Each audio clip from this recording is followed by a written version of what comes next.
Okay. Hey, everybody. I am here with the amazingly talented Garfield Wilson. I am so happy to see you. This is so Hey. exciting. So how's everything going? How are you doing? I'm doing very well. Doing very well. It's been a roller coaster of a ride for a little while. And when I say roller coaster, I mean like really, really great. And then just the ebb and flows of being in the business of film and television. You know what I mean? It's interesting because as I'm talking to you and I'm thinking about, Twitter and I'm thinking about Instagram. I mean, you really just kind of show your best stuff. And I'm pretty strategic with Instagram, truth be told. I'll show like stuff about my family, my kids, and stuff that I've got going on. Um, but I mean the struggle is real. I mean, like what you know, the I've been extremely blessed to work on some unbelievable projects. But the number of projects where there's a rejection or I come close but no cigar is a lot. You know what I mean? To be an actor is to have is to know your truth, is to go forward and be prepared to like have a lot of disappointment or a lot of just close but not no cigar kind of a moments, and then to really push forward and know that the opportunities that don't go your way are the ones that aren't necessarily for you, and that just kind of leaves you open for other opportunities or makes you grow in a different way so that the next time you get an opportunity, which are always coming down the pike, you're better prepared for that. Right. Yeah. And I mean, just me knowing you personally, you are the hardest worker in general, just all around. Because look, you're a jack of all trades, fitness, singing, acting. I mean, and you're a great parent.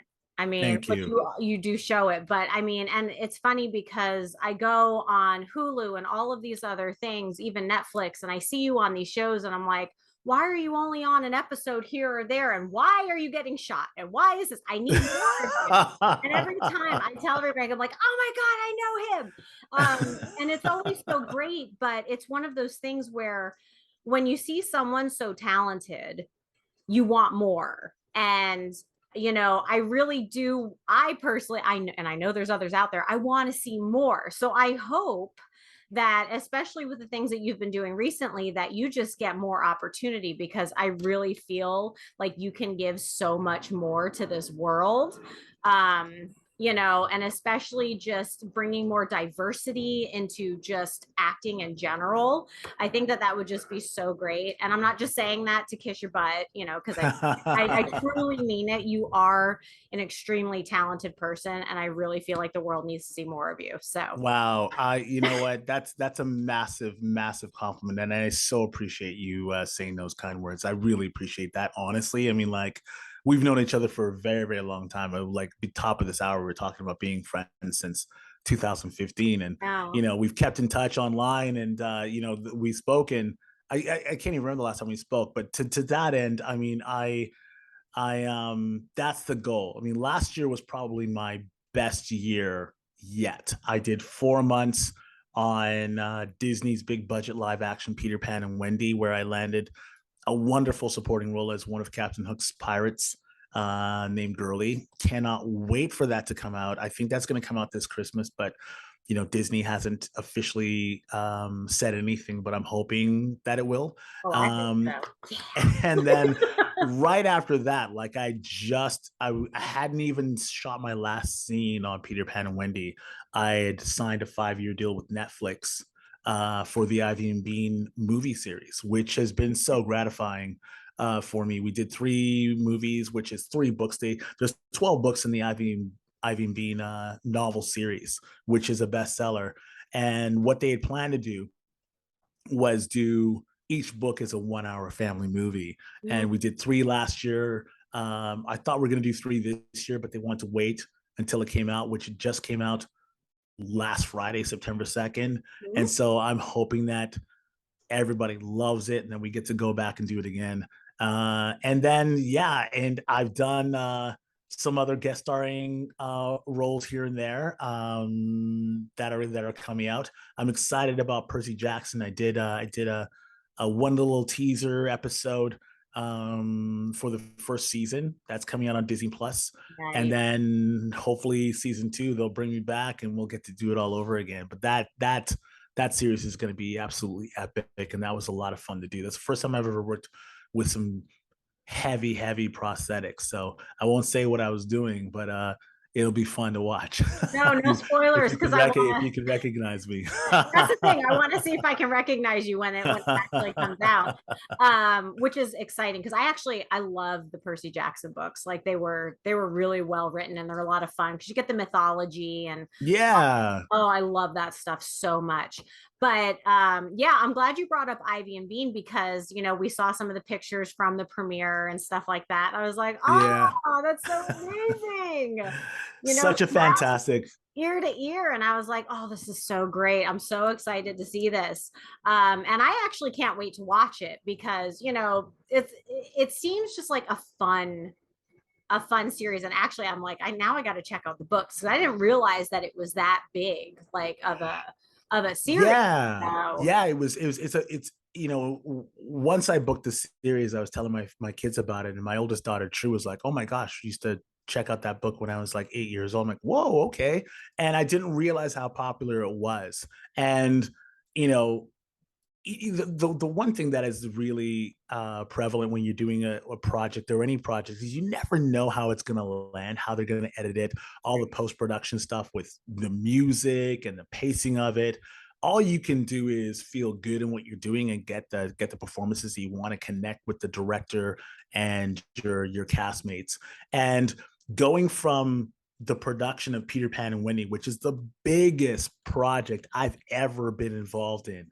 I mean, that was as epic as I can imagine any Marvel movie would be. You know what I mean? Just so yeah, many moving parts, so many crew members, so many cast members, and background and stunts, just unbelievable. And I tip my hat to our producer Jim Whitaker and our director David Lowery. David never was so steady, so calm, and so accessible. I had such a wonderful relationship with him, and he was just always available to chat with about the scene and how we're going to do it and how we're going to collaborate, and then working with all the kids that were involved in that.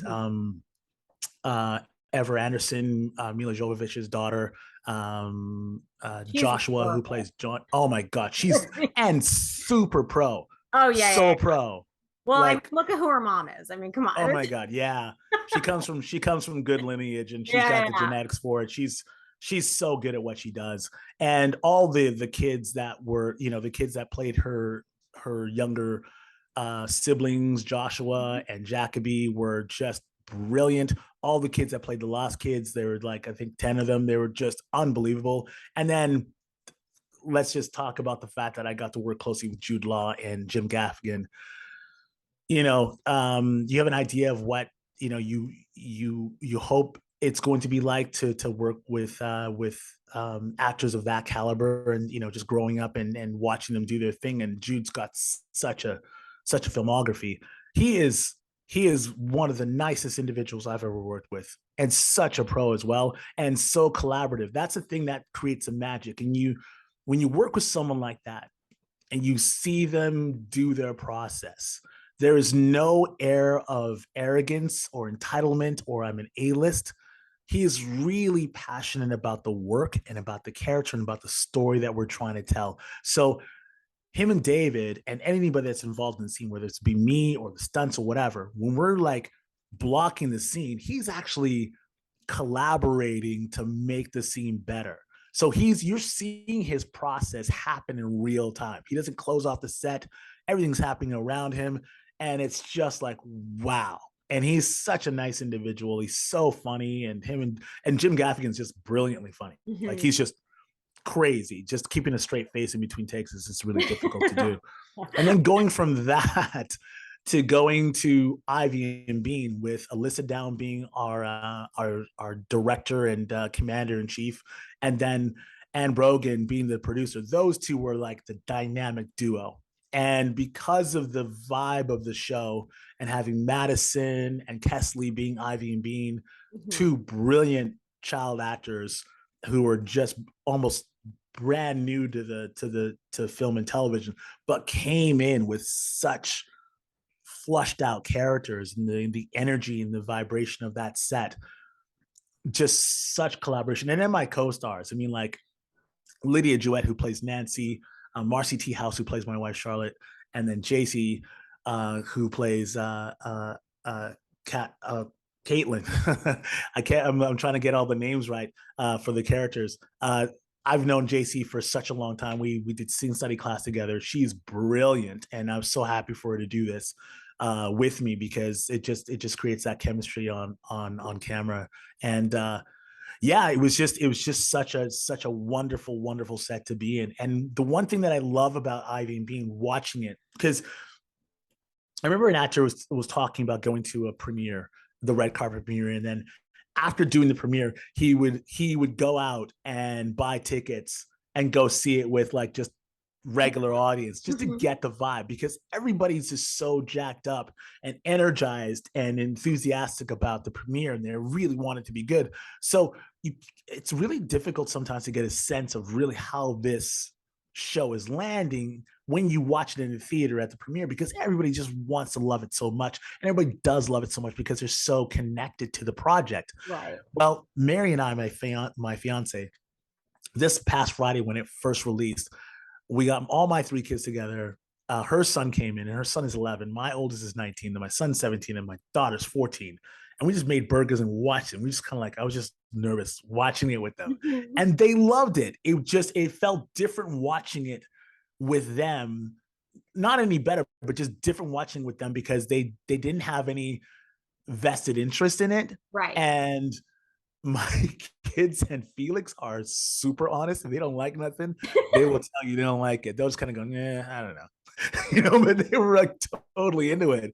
And True was, I was so overjoyed with her reaction, because she's 19 and she's into so Mhm. many different other things. And this is legit a family movie where the kids that are 5 to 9 years old will love it, and it'll be great for their parents to watch it with them. But it was nostalgic for her, because what the kids were going through reminded her of her friends when they were little girls, using their imagination. And it was really, the show is just heartwarming in the sense that it's about two little kids that are totally opposites, that become the best of friends, and they have the best imagination, and they have all hijinks and hilarity with the neighborhood kids. So I'm really proud of it. Well, that sounds like so much fun. And I think that we can all kind of relate to that in a way because I mean, yes, it may have been a little longer for us, but we were still kids. And I mean, I still use my imagination a lot because I'm still I'm a child. I don't care what anybody says. I still play games. I still, whatever. It's just, but I've always been a kid at heart. And, I think that shows like that are great because you can kind of relate back to your inner child. So I'm looking forward to it because even the trailer, it just looked adorable. You know what Oh I mean? my God.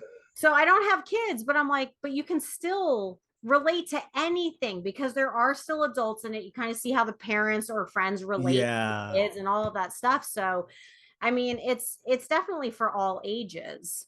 Um, I think so. I think so. It strikes me as like, the person I think that really does it best in terms of like tapping into the imagination of kids and connecting with them on a visceral level, and then at the same time touching on that inner child within us all, is Steven Spielberg.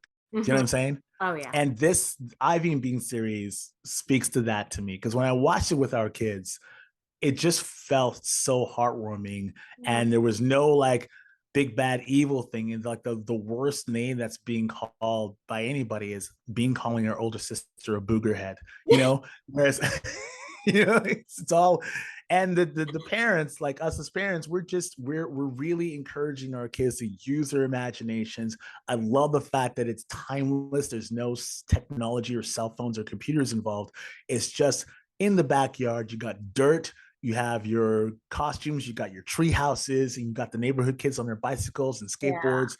and that's what's happening, you know what I mean? And that's what I remember as a kid, and that's what I loved the most, you know what I mean? Yeah, for sure. I think definitely technology has kind of taken over a lot. So it's nice to kind of get back to the roots and see just how pure child imagination just can be such a beautiful thing, right? Like Yeah, I it's amazing. yeah. I remember when our kids were really young, as like Ivy and Bean, and we would just have toys in their room and just would love the fact that they would go in there with by themselves or with their siblings or bring over a play date. And it was just about their imagination. It wasn't about plopping them in front of a TV and putting on a DVD or having phones accessible to them and playing games. It was about them with their dolls or with their crayons or something like that. And I think that the thing that I hope the most from this series is that it taps into that imagination and inspires kids to get off their phones or to not be in front of the TV and get out into the backyard and get into some kind of trouble. Oh yeah, Good, clean play in fun, the by the dirt, way. climb a tree. Like You know what I'm can't saying? tell you how many times I would be in a dress, almost like my Sunday or Easter dress, and then I'd come in with dirt and maybe carrying a couple worms or potato bugs, knees scraped up. My mom was like, she's a tomboy, but she wants to still look pretty while she's doing it. Like, because I still love all the Exactly. dresses and stuff, but I'm like, no, I want to go play and get dirty and have fun, which is supposed to You know do. what's awesome is that the first episode of Ivy and Bean, the title, like it's just called Ivy and Bean, involves dirt and worms. Does it really? Yeah. That's I amazing. swear I didn't That's plan that. I know, which is amazing that you said that because I cannot wait for you to watch the first movie because it involves dirt and worms, Oh my which is god, what you were just I'm talking totally gonna tell you what I think about it when I'm like, oh my god, there's worms and dirt. That's about. super cool. Well, I mean, look, I am just so excited for you with all of the things that you do. And, like we were saying, we've known each other for a while. It's still Yeah, weird to say that True is 19. I know, right? Okay. Like that's weird to me because I'm like, I feel old now, even though it's not that long ago, It's but not that long ago. there's I been mean, you. so much that has happened in such a short period of time. Oh my You're like, gosh. Oh my you've gosh. got True's journey, you've got your son's journey, I mean, your journey. And I'm like, I don't know what the Yeah. fuck this is doing yet, but I'm sure, she's going to be doing something soon too. But You know what's freaky about Jazzy? Jazzy is like the most. She has the biggest personality out of all three of them, right? And she's the funniest out of all three. She has no desire to be in front of the camera yet, but you know what I mean. Like, but she's actually a '90s girl. Like oh, she likes the baseball hat, sort of like Rhythm Nation. She likes some Nike Airs. Her clothes is sort of baggy. She almost looks like she could have been on In Living Color. Do you know what I mean? I love that so much. I do. Her playlist is like LL Cool J, Tupac, Janet Jackson, Oh, that Bam Bam girl and I need DeVoe. to hang out and just jam. I'm serious. Like it's really funny you bring that up though, because I was actually talking and I was like, have you noticed how like the grunge look and all of the 90s stuff is coming back? Like my jelly chokers are coming Oh my back gosh. and all this stuff, and kids are parting their hair down the middle, and if you part your hair down the side, they're like, oh, you're old. And I'm I know. It's here. so funny. When I would look at my daughter, like she's going into grade, I think 9 or 10. No, nine. She's going to grade 9. And she looks exactly like some of the girls I used to hang out with when I was in grade 10. You know what I mean? Like it's just like the '90s girl. It's so funny to me I love that so much. But how you know what things we go did? around. We had a lot of good music in the 90s. Not that the 80s A didn't have lot of good good music, music. but I mean, we had so much. Like I was even listening to like Salt and Pepper and all of that stuff. Like, because I have a playlist, 90s playlist, of course. It Yeah. has all this stuff from Nirvana to like different types of hip hop and stuff, Tupac, whatever. Like, and you're just like, it's just changed Yeah. so much. And you obviously know because you are very musically in tune. Um, so and because obviously you sing. And Yeah. you just kind of have this ear for it. And I haven't done anything in a really long time, but I'm just like, I kind of miss that stuff, because the music nowadays, it's not that it's bad, but it's just everything's almost all computerized, and Yeah. it's just Yeah. there's just something so different from when I was younger. So, You can find diamonds in the rough today. You can find some oh, for artists that sure. are like really pushing the envelope, but I think broad stroking it, music back in the 90s and then coming in the 80s, when you talk about like, from the 50s, 60s, 70s, 80s, 90s, in those particular decades, there were cultural shifts. Yes.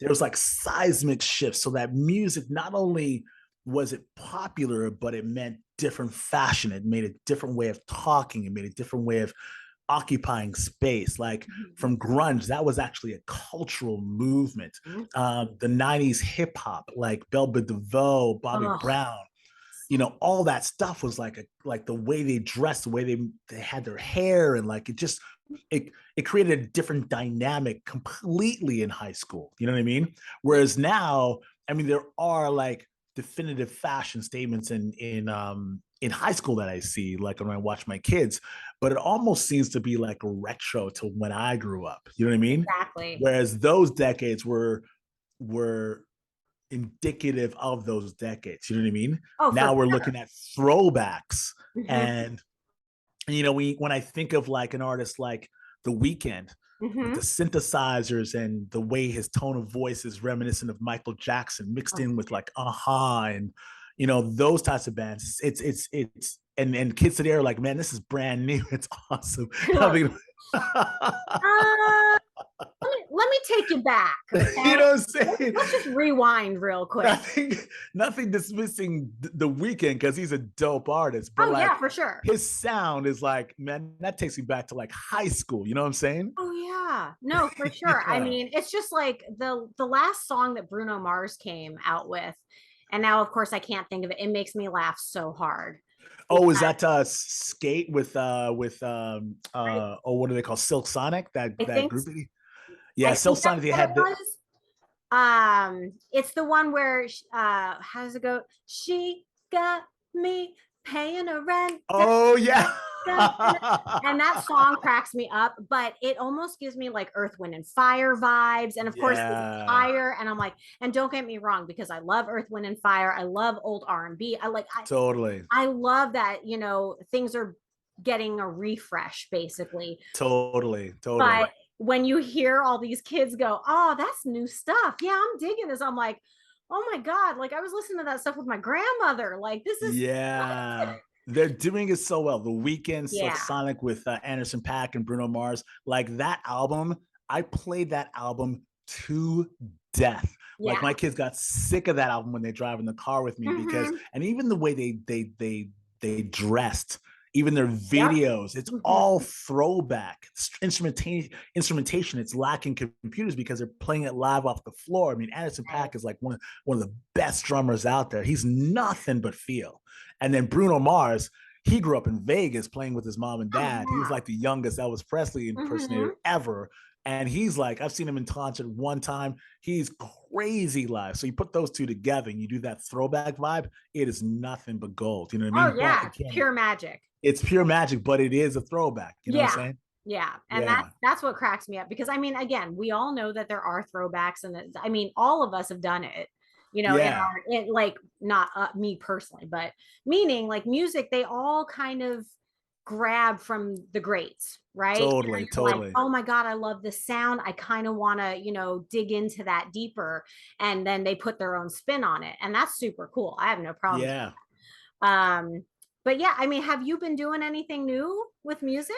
I haven't had a lot of time to do it. I I mean, know you're during busy. You're busy. during the pandemic, I did some recordings, and I've got this buddy of mine, AJ DeVera, and we connect so beautifully in terms of music and what we like to do. And we did this recording project called The Dark Horses. And basically, we're just doing songs that we just love. And there's no rhyme or reason. And we do some sort of mashups. I'm going to throw out a video in the next week or so. And I don't know if you see my Instagram, but there's one where I did Fix You.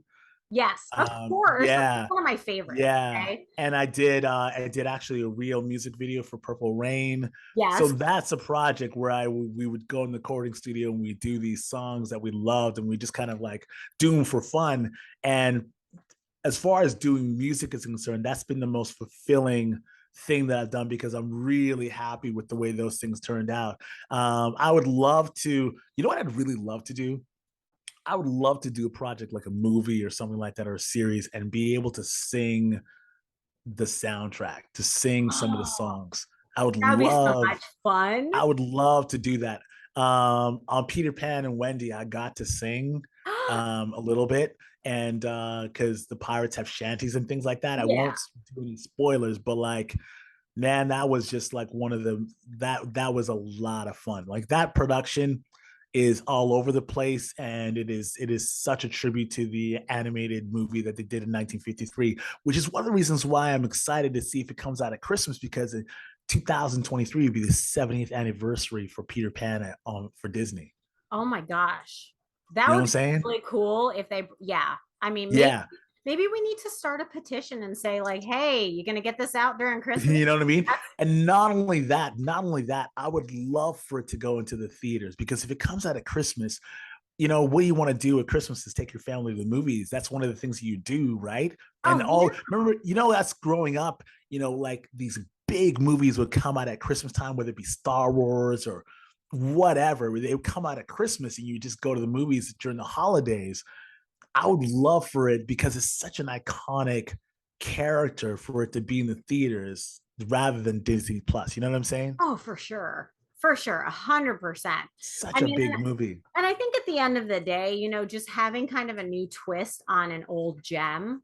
Yeah. I mean, if we think about it, there's probably a lot of things that we would have to go back and change from some Disney cartoons because Oh, what's funny? What's interesting about that is that I wanted to watch the Disney movie, Peter Pan, the animated movie, and yeah, before if you watch it, before the movie actually starts, they do a disclaimer yes, about diversity, or that some of the opinions back in those days were yes. not, you know what I mean? It Uh-huh. wasn't, yeah, Well, yeah. I mean, because if you think about it, you've got the crows from Dumbo, you've got Mm, when they did Bare Necessities, like there's a bunch of even I can't remember the name of it, but it was just this gentleman singing with the birds and all of this stuff. It's just been so long since I've watched it. But we grew up on that stuff. And of course, as a kid, you don't get that stuff, right? Like yeah, that's never imprinted in your brain. A lot of those totally. are learned. So you go back and watch these things and you're like, sweet baby Jesus, we can't. No, no, no, no, no, no, no, Oh no, my no. God, Like, no, because the crows are black. They're speaking as African Americans, but not yes, only African Americans, but African Americans that were slaves exactly. and all of that stuff. And then when you talk about Peter Pan, the animated series, how they depict Native Yep. Americans, and what was considered funny or endearing is just so not anymore. Right. So with this live action, I mean, the cast is so diverse, and they're not called the Lost Boys anymore. It's the Lost Kids. They've really stepped up and done some wonderful things with their casting and storytelling. So I'm super excited for kids of this generation and kids that grew up with Peter Pan to be reintroduced to Peter Pan in this way. That's going to be so awesome. Like, and it's always great to see how we kind of grow as, Yeah. you know, a human race. Unfortunately, some don't grow as quickly, but at least some of us True. do, or at least try to correct the wrongs of Yeah. previous generations, or at least acknowledge that maybe we weren't the most open-minded or humane as we should have been. So it's really nice to see that also the movie and television communities are also trying to break those barriers and Yeah. basically make things more diverse and show that there is a place for everyone and all of us no matter what. um, It's a very, very slow process. You know what I mean? I think in terms of like diversity in film and television, which is getting so much better, and gender equality as well, and just that equity with pay and things like that. But I've said it in a number of different interviews, that art represents life. You know what I mean? yeah. And the thing about film and television for a very, very long time in the industry is that the world is so beautifully diverse. And things happen to people that happen to be Asian, that happen to be white, that happen to be black, that happen to be interracial, that happen to be in the LGBTQ community, and it Mhm. doesn't have to. It isn't because of who they are. Just life happens. So Right. love happens, trials and tribulations with relationships happen, and Mhm. things happen with their jobs, and they can actually be in a fantasy movie and like things happen to them. You know what I mean? Yep. So making it so that the leads of these movies or these television series that are cutting edge doesn't have to have a lead actor that is Caucasian and square jawed. You know what I mean? Mhm. Or that it has to be led with a male. It can be led with females. Yes. There was a Netflix documentary out of a little while ago. I think it was Netflix or something like that. That was uh, the actor that was not Susan Sarandon, but Thelma Louise. Who? Oh my God! Oh, from A League of Their Own. Yes, yes. Oh crap! You put nope, nope, out my brain. Yes, I know who you're talking about though. I will caption it. I will put it in, Okay, okay, or I'll okay. remember. She has this movement that started after Thelma and Louise and League of Their Own. Oh my God, I wish I could remember her name. Gina Davis. Yes. Oh my God. Gina Davis, such a brilliant woman, and the film industry was like, well, this won't work because people won't come out and see, you Right. know, a lead actor. It's proven them wrong so often. So her organization collected data, and if you ever get a chance to see this documentary or this show, it'll change your view of the movies and the television shows that you watch. I Yep. mean, there's a standard that very few projects meet, and now because of that, Jessica Chastain doesn't do a project unless the standard is met, which Right. is two women having a conversation that isn't about a man or about their relationship with a man. That they can have a conversation that doesn't have to do with a man. Exactly. And there's so many projects out there, really good movies that don't meet that standard. Nope. Nope. I actually talk about that all the time. And I know the documentary you're talking about because I did see a clip where Gina Davis was talking about how A League of Their Own was supposed to be this movie that was going to give more women bigger parts. It didn't have to be all about men and all of these things. And she Yeah, goes, and where are they all now? That's not exactly her words, but I'm just, yeah. But but Thelma and Louise was supposed to do that. They had yeah, articles in there's Time so Magazine, the New many. Yorker. They were supposed to bust open that glass ceiling, and then Yeah. League of Her Own was supposed to do that, and Yep. nothing happens after that. You know what I mean? I don't know. I know, but it's It takes got a to long change. time. Yeah, It's slowly working. You have people like Jessica Chastain that's trying to make a difference with her standards and things like that. So totally, totally. again, I mean, we'll see it in our lifetime, but it's not, I mean, it's always going to be a very slow process. People Mhm. aren't always open to change. It's very difficult for people to be open and just be like, oh yeah, sure, no, we're going to change. Me personally, look, I'm like, if something's wrong and we got to change Right. it, we change it. I've just always been like that ever since I was a kid. Doesn't matter, don't care if it is wrong, or if it gives me more privilege than someone else, and if that needs to change, then please let's do it. You know what I mean? Yeah, I So think it's that the people that are running the studios or executives or the people that are making decisions are indoctrinated by sort of like a dinosaur narrative. Do you know what I mean? yes, And 100%. it's almost there's with the music industry and the film and television industry, it's like completely a creative industry. Yes. Both of them Mhm. completely creative, and that's where people find their inspirations from, like the movies and TV shows that they watch that are so impactful, or the music. You can actually time time warp yourself back to a certain moment and Right. who you're with and the smells and everything from hearing a song, Oh right? yeah. And the thing that bothers me the most is that movements will happen, like a movie will happen with the lead, and you'll just Mhm. like the audience will have a visceral reaction to that, or a band or an artist will come around and they'll have a visceral reaction, and that will be the new it thing. Right. And then the industry, whether it be film and television or music, will try to find the next Yeah. thing like that, as opposed to like, let's create something just, like that is, you know what I mean? Like just go to the what is it, the brainstorm room, and let's just Yeah. create something Yeah. amazing and see what happens if we feel it. I mean, Quincy Jones is one of the most iconic and greatest innovators of music ever. And he's Mhm. got such a diverse musical catalog. And his standard for what's good or what isn't good isn't what's happening in the industry. It's I know. like if he gets goosebumps, that's it. I know. You know what Okay, I'm saying? you're gonna hate me to do this, but we're running out of time. Are we really? Yes, it's yelling at me. I got less than a minute, so I Oh hate my to do God. this. We're gonna have to do a take two another day. Let's do But that. This has been so much fun. I Time is like, know. oh my God, why have we done this sooner? I know. We're gonna do it again. So I'm Okay, gonna wrap okay. up. I miss you. We're gonna I talk miss you soon. too. Part Okay. two.